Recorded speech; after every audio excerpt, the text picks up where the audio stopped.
Well, all right, as Matthew McConaughey would say. How you doing? Thanks for tuning in. So glad you're here. I'm Jimmy, and we are about to have a solar flare. Welcome to Making It Work. We're gonna spend a day in the shop. I'm in the middle of getting her opened up.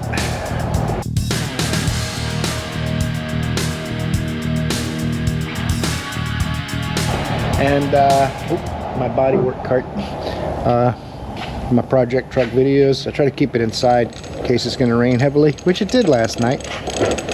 We're not here for project truck videos though. We are here to fix a bunch of cars. We got the 4Runner. We did the TPMS sensors, the expansion valve, and a couple of little brake flush and stuff yesterday. Today we're going to do programming of the sensors, wheel alignment, and an induction service, I believe, and that one will be done. Good ticket, actually. Best ticket of the week so far. Things are getting a little better. I'm a little bit less stressed out. Some of the good work is coming, so that really helps when you're doing like normal repairs and not all hot rods and exotic cars and stuff. You do normal repairs like brakes and axles and air conditioning repairs and things that feel kind of normal. Makes things go a little smoother. So pretty good day yesterday. I hope we have another good day today. It's going to be hot and muggy. It's already like 80 degrees, but I think the rain will cool it off today, hopefully before we close. We've also been out of water in our water supply. We can't drink the tap water because that's from a well, and the water was tested and they said don't drink it. It's like 8 times the illegal amount of particulates. Fast and Furious motorcycle guy. So we have a water dispenser that takes the 5-gallon bottles. I think Waterboy is the company. And we ran out like 4 days ago, so we haven't had any water to drink. I've been trying to bring water in my lunchbox so I don't die during the day. It's pretty important to stay hydrated, people, especially when you live in Florida. Anyway, that's enough flapping. I think I've flapped my flaps off. My lips are wearing out. So let's finish getting the shop open up. Do our best to learn a thing or two. Have some fun. I think it'll be worth it. Stay tuned. All right. We're going to start off programming the TPMS sensors in the 4Runner. I installed them yesterday.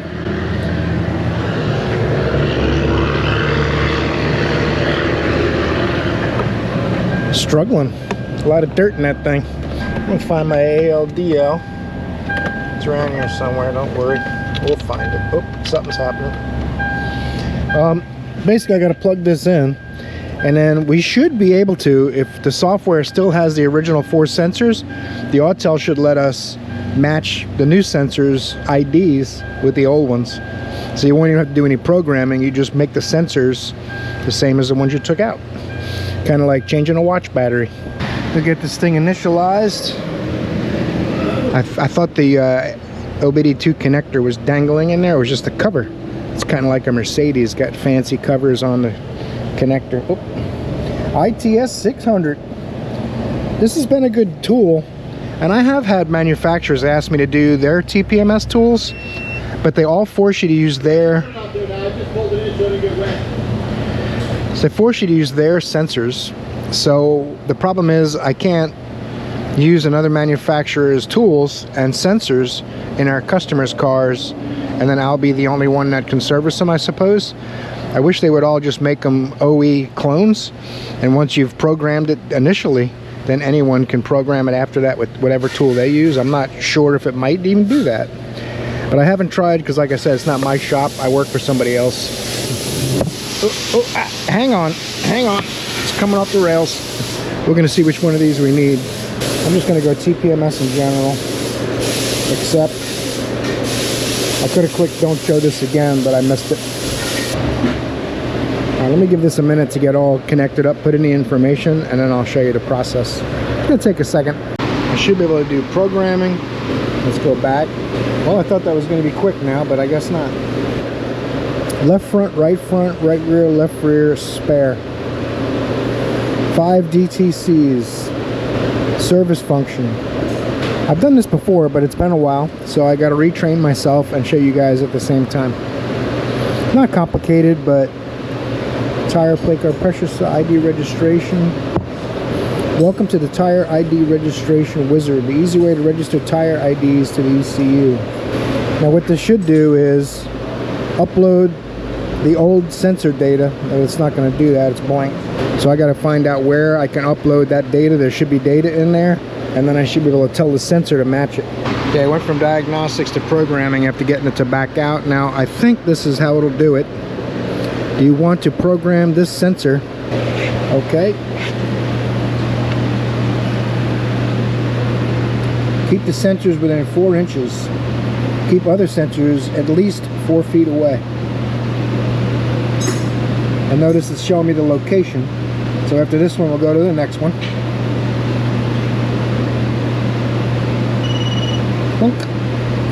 Now we're good. Now we'll go to the next one and do the same thing.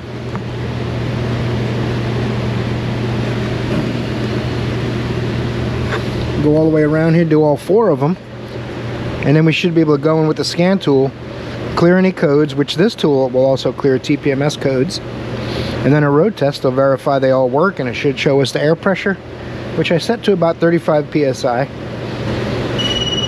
All right, we're underway. Let me finish up the last 2 and we'll see what that looks like.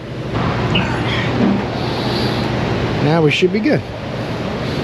All we got to do is prove it out by finding our data. Diagnostics, check. Let's try that. Let me see something here. I'm gonna peck around and find out detail, DTC details. I wish this tool was just a little bigger. I know it's small and convenient. For you young whippersnappers, that little tiny screen's no big deal, right? Not received, current. So what I want to do is search.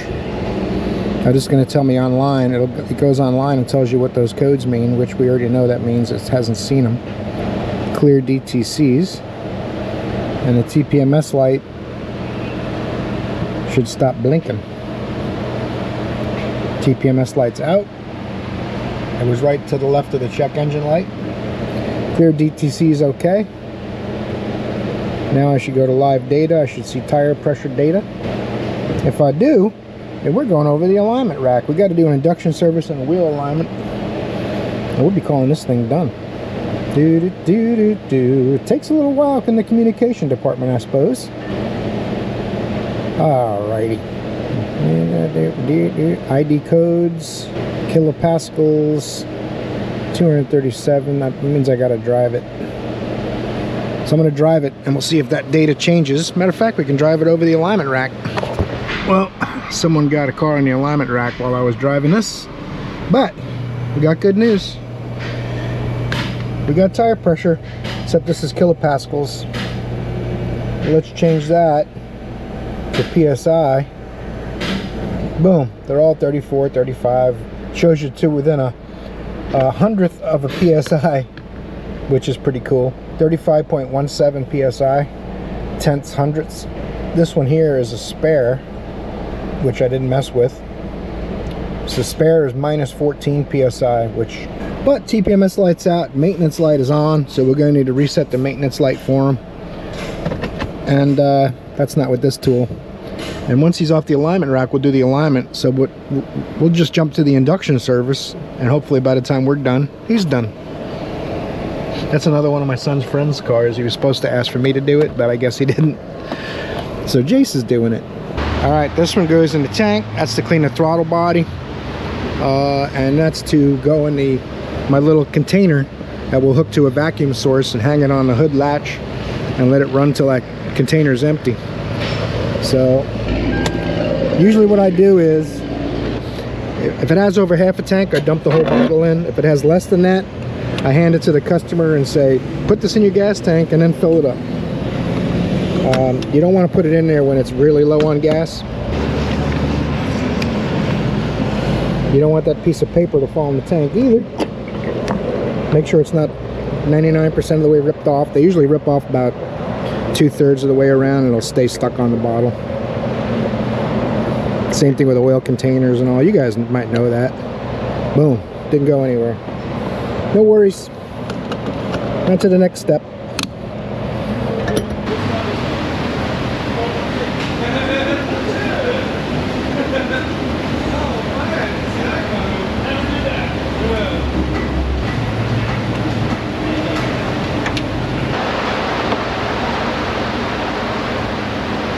the purge valve. This hose will be perfect. I'm going to get a T so I can leave the purge valve hooked up as well. Probably wouldn't matter, but a lot of times this will set codes, misfires, or lean codes, or rich codes. So you got to watch for your check engine light being off when you're done, if it was off before. This is hard. I think I'm just going to leave the PCV valve, leave the purge valve disconnected, and if it sets a code, I'll clear it. I'm going to put my throttle stop on there. Get about 1800 RPM. You want it high enough it doesn't misfire and stall and stumble, but not so high that it can get out of hand. Alright. You can see the fluid in here. It goes really slow. So it'll take about 20 minutes. And then we'll come back when we're finishing up. It has been over 15 minutes and it's still going. You gotta be patient. Gotta get that last little bit. Let's do this.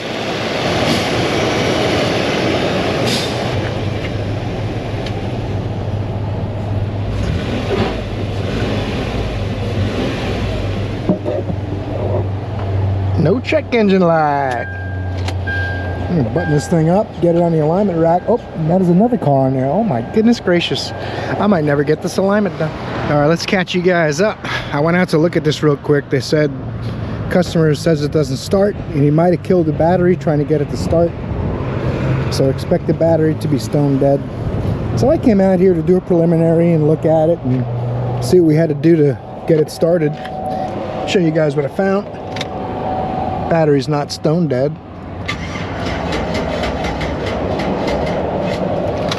Well, it started a second ago and it was rattling and clacking. Let's see how many miles are on it.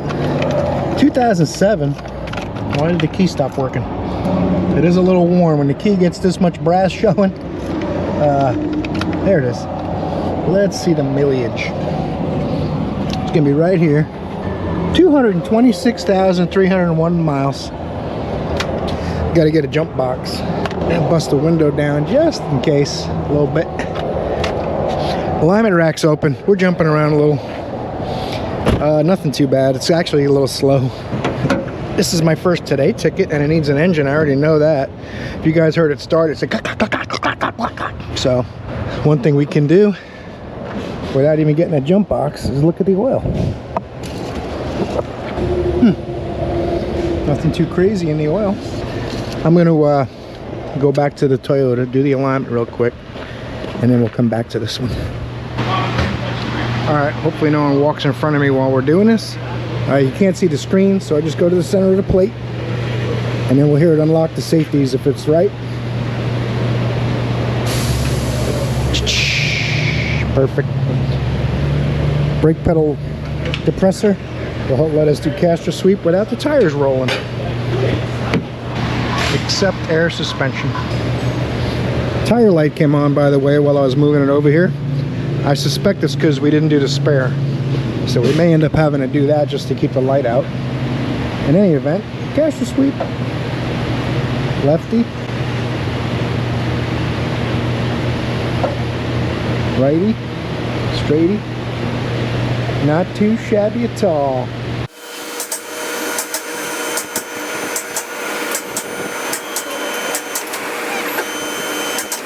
These eccentrics, and I don't just say that because they're aloof,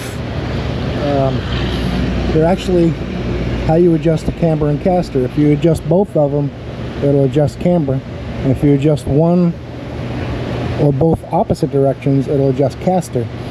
Now if you like the camber and you got it perfect, you can bump one a tiny bit and bump the other the opposite amount, and the camber won't change, only the caster, if that makes sense.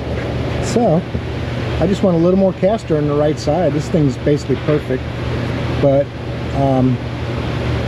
the camber's good. The caster might go to the right a little bit on a flat road. So, and they did say it pulls to the right. I drove it. If you saw yesterday's video, I didn't see a problem on a really flat road, but I'm sure with just the slightest bit of crown, it probably goes pretty good to the right.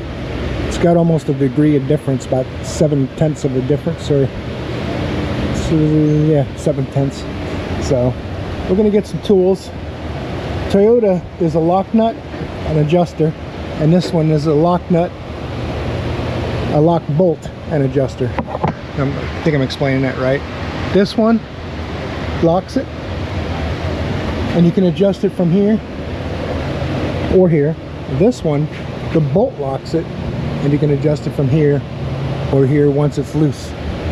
So you got to really watch what you're doing. If you try to force the adjuster without loosening the right part, you just strip everything. I see a lot of them stripped out because of it.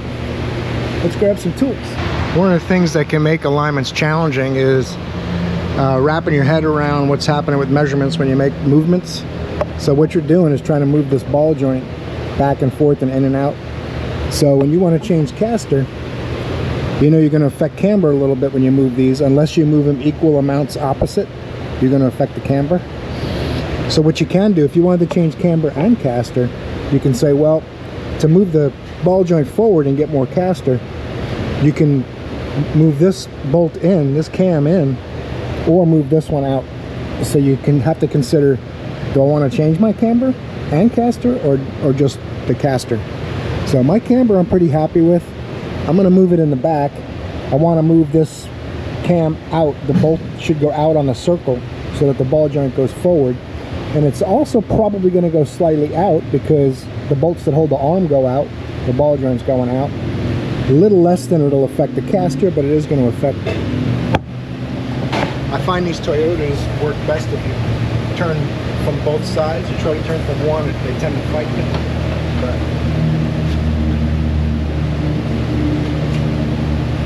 that should be pretty good.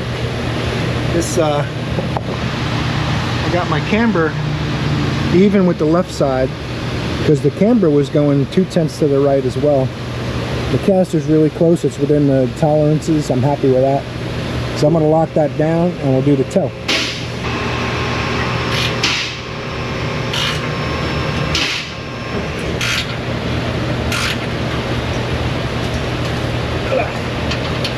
Now that is a caster calculation. If you haven't seen other alignment videos I did, it's guessing how much the caster was affected by what it saw happen with camber. So you still have to re-sweep it and verify, but it's pretty accurate actually, within a 1/10 or 2 usually. But our toe now, unfortunately, is not accurate at all. I did lock the steering wheel earlier too. Now I want to lengthen the tie rod so that the toe goes out.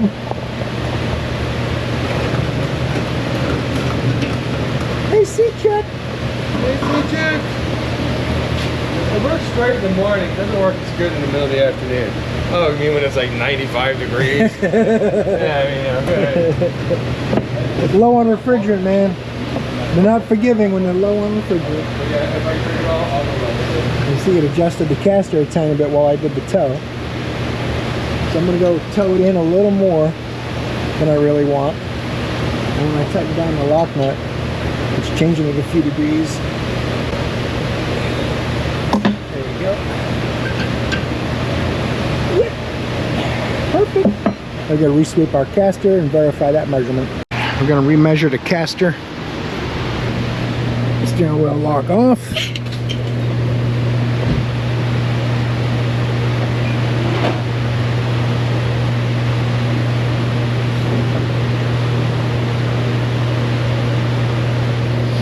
And like I've mentioned in other videos, what it's doing there is seeing how much the camber changes.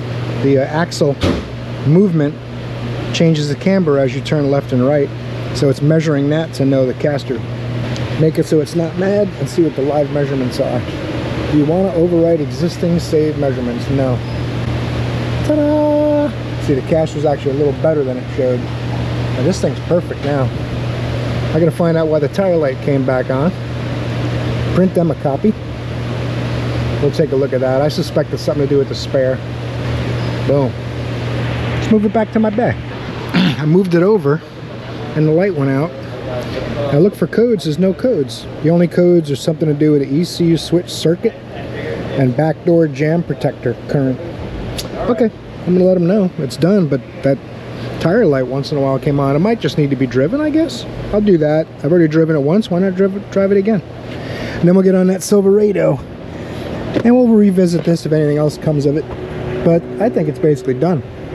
Super nice truck too. I wouldn't mind having it. Let's go see what could be causing issues with the Silverado. Positive in the front. I try to go directly to the battery if I can reach, but sometimes you can't. Let's see. Now I already heard the engine go clack, clack, clack, clack, clack, clack. I've got a rock in my shoe somehow. I just want you guys to hear it too. It needs an engine. Pretty cut and dry. We'll throw the scanner on it, look at codes. I'll let you guys hear it. I'm going to try to drive it in the shop too. Yeah, the hood will clear that door. Ready? I didn't push the boost button.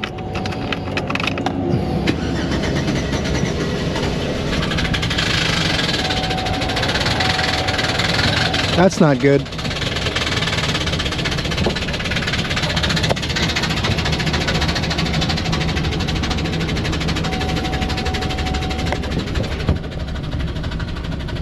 That noise is a lifter turned sideways in the lifter bores. It's a Ford Bass or Flex, something like that. We're gonna be checking the sunroof. Oh, that's not supposed to be like that. He said, "Don't worry, I got you 3 hours, so it shouldn't take you that long." I'm like, "What? Did anyone look at it?" What? I said, "Did we order parts? What are we doing?" "Oh, you figure it out and let me know." Okay, I don't. We'll figure it out. It's got 111,000 miles on it. I believe it's like a 2009. These are actually kind of cool looking cars, but gonna give it a love rating of 4. I should give it a 5, huh? We went through the effort of painting this and stuff. Let's give it a 5. This is kind of jammed up in here. I'm not sure how that all happened. They might have to pull the headliner down. And the headliner is well, it's quite large. So he said, he goes, "Pop the headliner out of it, let me know what you need." First thing I'm going to do is look it up online and see what kind of problems people have with these sunroofs. And then if we have to, we will take the headliner down. It's kind of strange that this is supposed to pull back. This is supposed to be under here. It's like not in the right spot. That's kind of strange. Okay, we'll be right back.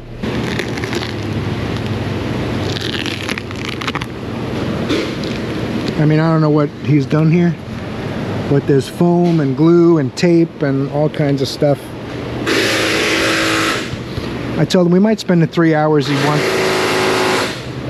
He agreed to 3 hours, so we might spend the 3 hours just cleaning this mess.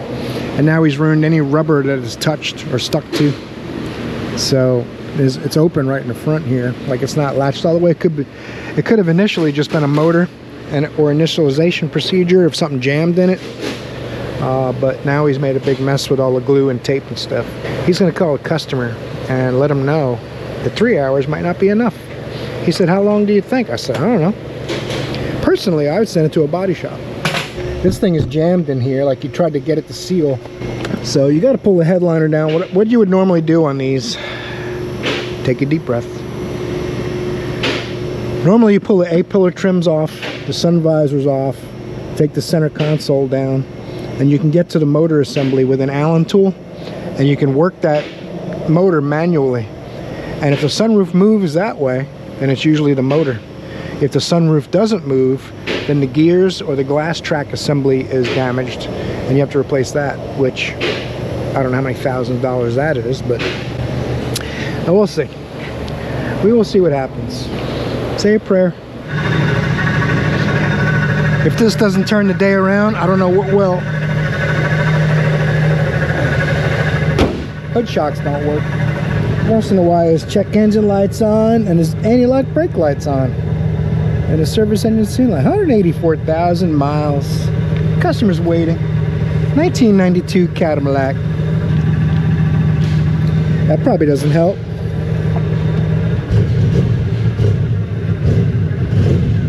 Got a wicked hesitation. There's a lot of exhaust problems.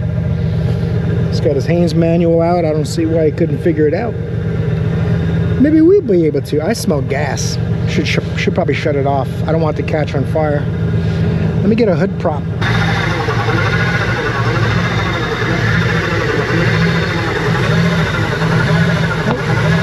Oh, a hole's probably not a good thing. That's definitely a vacuum leak. We're just getting started. Oh, by the way, it's a love rating of 8. This thing's mint. Oh, we're going OBD1. We got our plug. You got to power up the tool because the ALDL connector is back in OBD1. They didn't have a 12 volt and ground in the port. You had to get your own 12 volts. So we're going to go vehicle diagnostics. This is a 92. So what it's going to do is it's going to want me to eliminate one. Enter. 4.9. Select one to replace. Let's go with the other Fleetwood. 3 ECM codes. Uh-oh. That's going to blow the budget out. Let's see if this will talk to the anti-lock too. I'm not sure if it will or not. It obviously needs exhaust. There's no exhaust. I smell gas. I don't know where gas is leaking from. I don't see it on the intake manifold area, so maybe under the car. Throttle position sensor. Current. Power steering switch circuit. ECM long-term memory has been reset. So the TPS circuit is our big problem. So what I can do is take a picture. I have to do a DVI in this car too, in case he needs wiper blades or something. So we'll take a picture of that to put in a DVI. They said they want more pictures. That's why we're not selling. I had a 2007 Hyundai Sonata. I didn't bother filming. He came in wanting an alignment, and he had bad ball joints and 4 different size tires. Some of them directional, facing the wrong way. I think he bought used tires or something. His key didn't work, and his hood also didn't stay open, and so I didn't film that one. I just pulled it out. He didn't do anything. He came in for an alignment, but you can't align a car in that condition. So what was I doing again? Oh yeah, DVI. I'm gonna knock that out real quick. We'll come back and see what we can figure out on this 22 throttle position sensor code. I think I know why I smell gas. I'm going to take a quick look at something before I lift it up to see what's going on there. TPS sensor 0.08. The map's at 1 volt. Nothing coming from the TPS, so I can shut it off, do a key on engine off, see what kind of voltage we have at the TPS. It'll be a ground, 5 volts from the computer, and then a signal on the third one. So the signal on these usually about a half a volt it should be, but the fact it's putting out 0, well, it's 0.8 or 0.08. So it's either not getting the 5 volts or the sensor's shorted and showing no volts. Let's lift it up and see what the gas leak is before we get too crazy and set the whole shop on fire, which right now I don't know if that would be such a tragedy.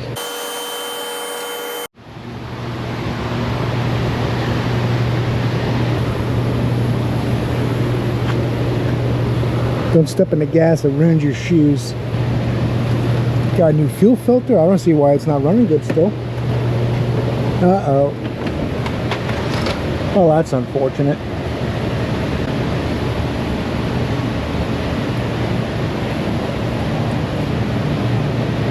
Aha.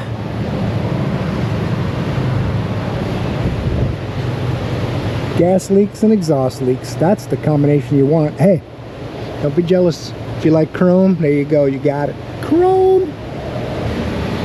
Interesting. Got new back shocks. They're air shocks too. Try not to walk in the gas, but I'm guessing the gas tank is rusty. That's my hunch. So we'll just add that to the list. I'm gonna look at the TPS for voltage. I'm not gonna run it anymore unless I just park it out in the grass. I'll run it to back it out so it doesn't set the shop on fire. He didn't even ask about the gas smell or anything. And he's waiting, which, you know, just adds to the entertainment value. You guys are getting your money's worth in this video. Not sure what the coat hangers are for, but we've got a ground supply on one of them, it looks like. We'll unbolt this positive cable from this negative one and see what this TPS is doing. What kind of voltage we got? 12.6.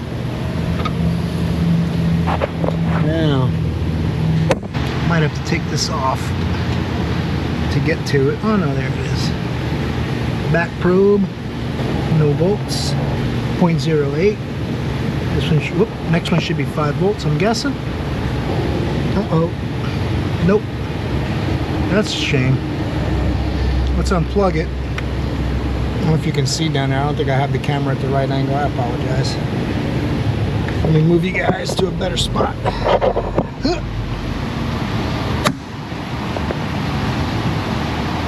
All I did there was back probe the connector at the TPS. I got my 0.08 the computer shows. Let's see if I have 5 volts with it unplugged. There it is, 5 volts. And I should have a ground. Now I could put a test light on the 5 volts, make sure it doesn't disappear. Back to the ground, 5 volts, 0.06, 0.1. This thing's got a bad TPS sensor. So, see if they want to do that, fix the gas leak, and a couple of these other things I found. I didn't get to the ABS. I'm gonna see if he wants to spend the money on time to figure that one out too.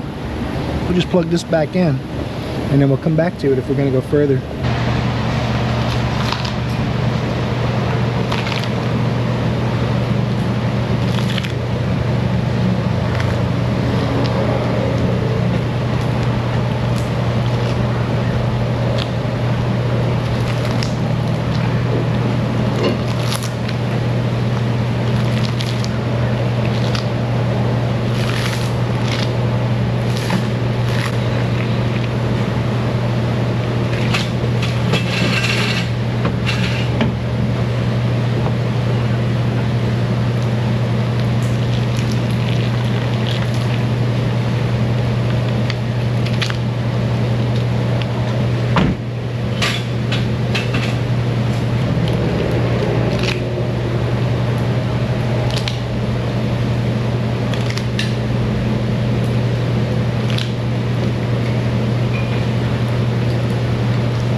But by the looks of it, it's a straight hole all the way through. The knuckle's not. Some of them can't hear anything.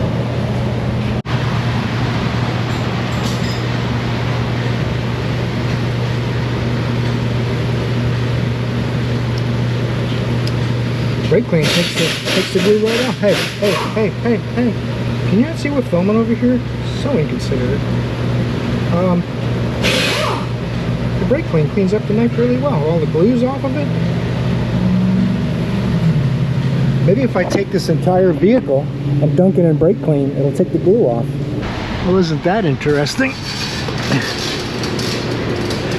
It opens. Just doesn't close all the way.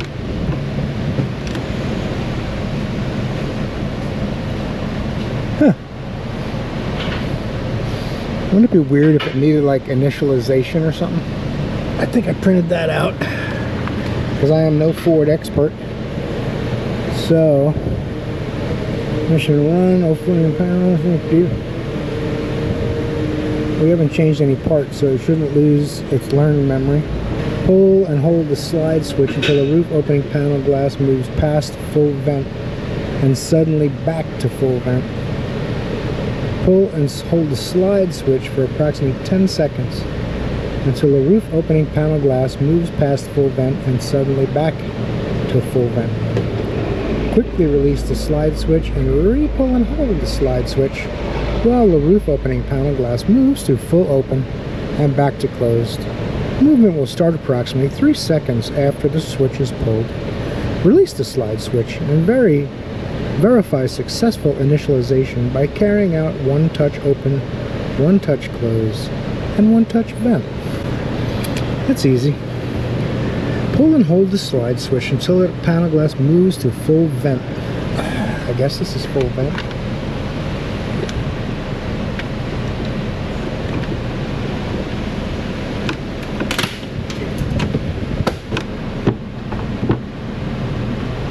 I'll try to pull it.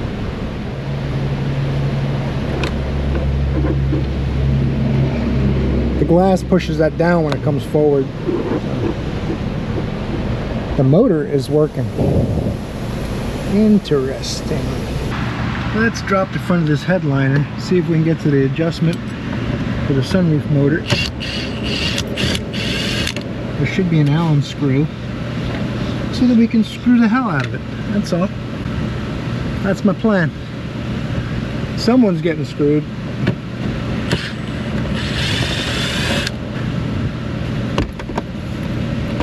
What the heck? I guess they don't want you to disconnect the visors. That's fine. We'll be alright. I'm gonna pull this trim off of here.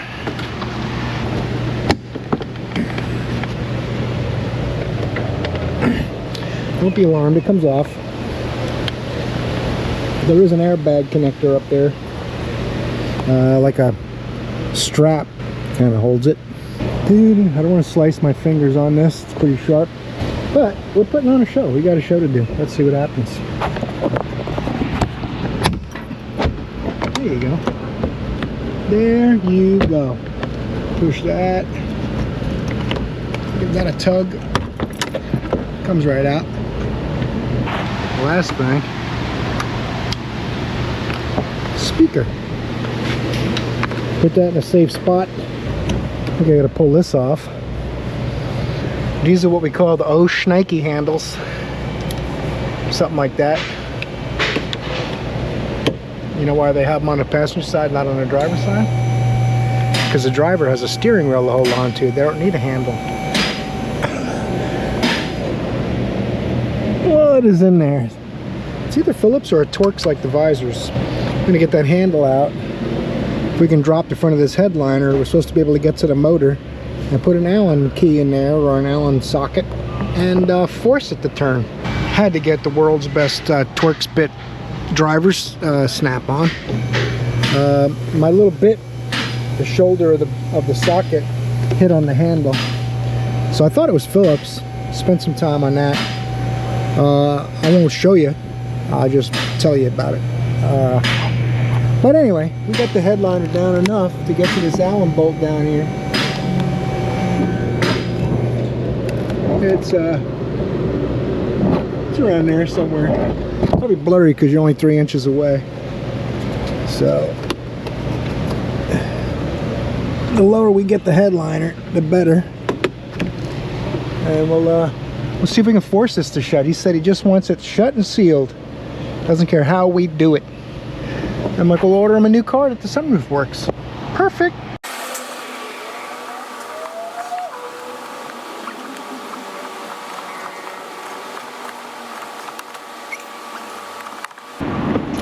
We're getting there. All right. I've been tweaking on it so it feels like it might break something in there. I think the glue is what's stopping it from going up in the back now. Got to clean some of that out. Trying to be as gentle on the paint as I can, but you know, the glue's got to come out of there. I told him send it to a body shop. I don't want to lose the job. I'm like, what? And we want to start painting cars too? I don't want to lose the paint work. What the hell? At some point you go, no, we don't do that. Take it to a body shop. But I guess I'd have nothing else to do other than a 92 Cadillac. It's kind of slow. Take what you can get when the pickings are slim. Just glad there's not a crack whore around. Who knows what we'd be doing with her or him. Not necessarily going to be a female, I'm just saying. I think it's funny. And hopefully it wasn't too vulgar because I'm going to leave it in. I'm going to crank on that a little more, see if taking that glue out gives me that last. I just need about this much more height and I think it'll seal. Then it's up to them if they want to clean all that off themselves. I'm not gonna. Nope. I don't even know what I would use to take all off the paint. I mean, stuff off the paint. Magic eraser maybe or something, but all right. I'll tell you what. The visors are even complicated to get back in. There's probably no useful footage in there. There's a lot of complaining. I don't want anyone hearing me whine and complain. I do it enough. I don't want to do it extra. But it's in place. Whether it seals or not, I don't know, because there's globs of glue and stuff, and I cleaned it out the best I could. If it leaks at this point, you're gonna have to get a whole new assembly and weather stripping and rubber and all that cool stuff. Or the customer can reseal it if he wants. I'm not gonna do that. That's hack. To me, you either fix it or you don't. I can't put band-aids on a broken compound fracture and give a warranty. And figure out something with this, get rid of them chains on the project truck. Bottom kind of dropped out, so I'm out here playing with the project truck. There's no more silly cars to fix. Silverado needs an engine. Sunroof's closed on the Ford Edge. Cadillac needs a restoration. I feel bad to use a little old man, but it's like a $400 car. It needs $4,000 worth of work. So that's it for today. I appreciate you watching. Hope you got something from it. We did accomplish a few things. All in all, not too bad.